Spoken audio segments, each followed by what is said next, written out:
अरे कोंबडा भाऊ, एवढा पळत पळत माझ्याकडे का आलायस? काय झालं? तावरे सर, मला एक गणिताचा प्रश्न खूप डोकं खात आहे. थोडा श्वास घे, गडबड करू नको. आरामात सांग. तावरे सर ऐका, एका पिशवीत 1 रुपया, 2 रुपये व 5 रुपयाची एकूण 35 नाणी आहेत. त्यांची एकूण किंमत 75 रुपये आहे. जर 1 रुपयांची 10 नाणी असतील तर 5 रुपयांची नाणी किती? आता सांगा बरं सर. समजून? नक्कीच. मग याच्यामध्ये बघा, नाण्यांची संख्या आपल्याकडे 35 आहे. म्हणजे इथं आपण नाणी जी आहेत 35 मानूया आणि त्याची जी किंमत आहे ती किंमत 75 रुपये आहे. मग त्यांची ही किंमत 75 इथं मांडायची. इथं आपल्याला काय दिलंय 1 रुपयाची 10 नाणी आहेत. म्हणजे 1 रुपयाच्या नाण्यांची संख्या जी आहे यामध्ये आपण असं म्हणूया 10 नाणी आहेत. मग 10 नाणी म्हणजे त्याचे 10 रुपये होतील. ते 10 रुपये इकडे मांडूया, याची ही किंमत होईल. आता याच्यामध्ये काय करायचंय, नाण्यांची संख्या 1 रुपयाची 10 असल्यामुळे 35 नाण्यांमधून हे 10 नाण्यांची संख्या कमी करूया.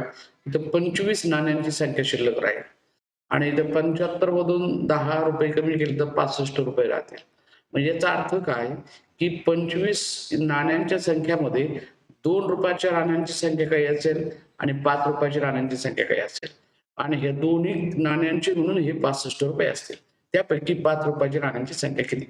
आता याच्यामध्ये काय करायचं, सोप्या पद्धतीने उत्तर काढताना काय करायचं, यामध्ये 2 रुपयाने ह्या 25 ला गुणायचं. ज्यावेळी 5 रुपयाच्या नाण्यांची संख्या काढायची तेव्हा या 2 रुपयाने 25 ला गुणायचं उरलेल्या नाण्यांच्या संख्येला.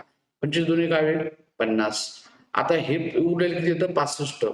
त्या 65 मधून हे 50 आलेलं जो गुणाकार आहे हा गुणाकार कमी करायचा आणि 5 रुपयाचं नाणं आणि 2 रुपयाचं नाणं आहे म्हणून यांच्या दोघांचा फरक करायचा.